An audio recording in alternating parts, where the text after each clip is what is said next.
Today, we are going to be talking about the top three most iconic muscle cars.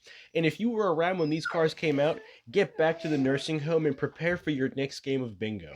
Exactly. So we're going to narrow it down to the number one most iconic muscle car ever. Period. Facts. Now, what defines a muscle car? Is it a big, powerful V8? Is it the looks? Is it the sound it makes? Well, yes. Yes. When you hear the words muscle car, you most likely think of cars with big, long, wide front ends to accommodate for big old V8 engines. Absolutely. You might be thinking of sharp, sleek body lines. You may think of the patriotic sounds they make. And well, yeah, that's about it. Well, yeah, that's pretty much what defines one. So keeping that in mind, let's get right into this. Contender number 3, the 1969 Pontiac GTO. Oh yeah, I'm really gonna stir this pot. So this car was nicknamed the GOAT, not after the greatest of all time, because it would literally eat everything on the street. Literally. The GTO originally came out in September of 1963 as an upgrade package to the Pontiac Tempest LeMans. The upgrade package originally costed $296 on top of the $2,184 cost of the car itself. It gave you a floor shifter, a 389 V8 engine, dual exhaust, a stiffer and tighter suspension, and an option for all white wall tires, something I greatly miss. However, the GTO wasn't really sold as its own vehicle until 1966. It was model number 242. Lots of car enthusiasts regard this as the first muscle car ever made. Is it? Now, the 1969 Pontiac GTO was especially iconic. But why? Well, the 69 GTO is considered by most to be one of the best looking. That front end is gorgeous.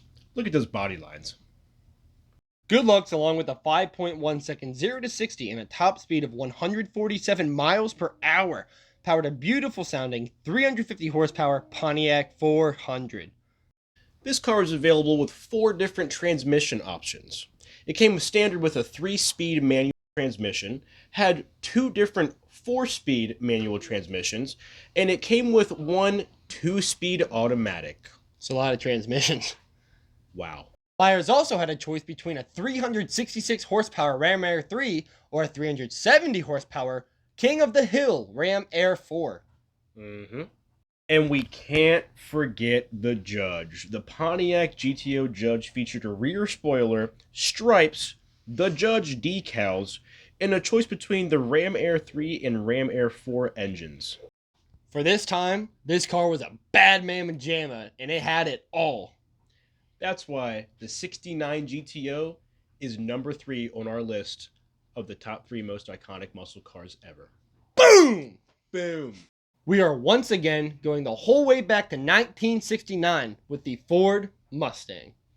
Now, a lot of people regard the Mustang to be a pony car, and, well, it is. But what makes a pony car?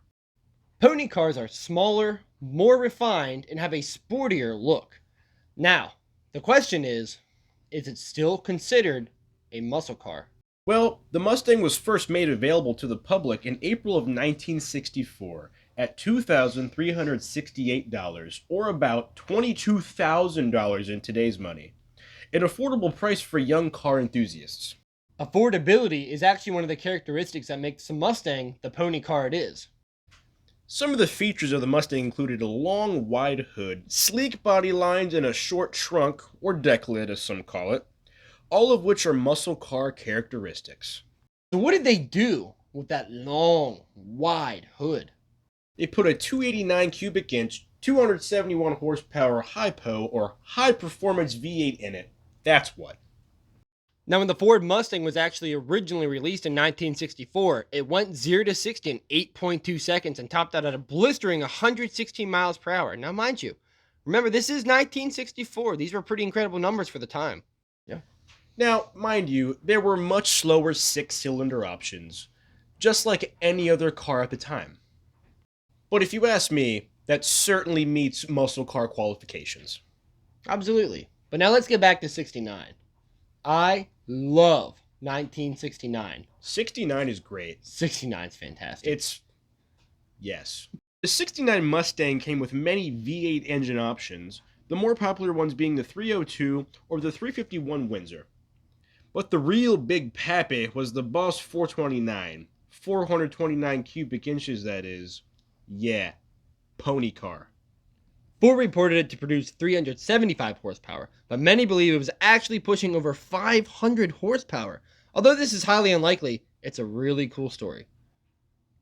This car could go from 0 to 60 in 2.7 seconds. This car could go 0 to 60 in 5.3 seconds, which is 0.2 seconds slower than the GTO, but a true contender with the GOAT.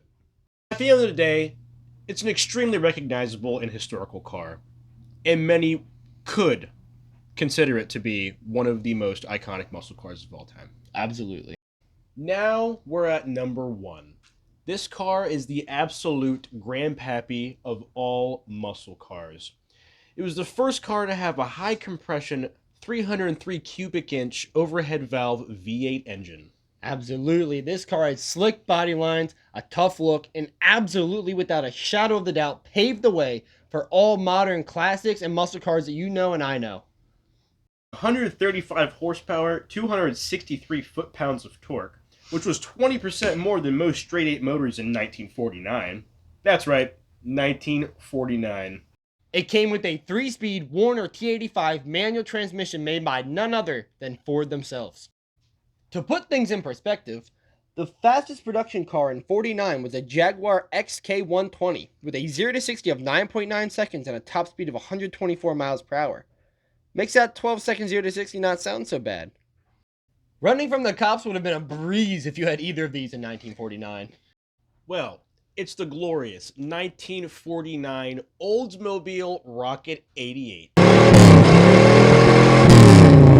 With a Ford transmission. Gotcha there. Gotcha.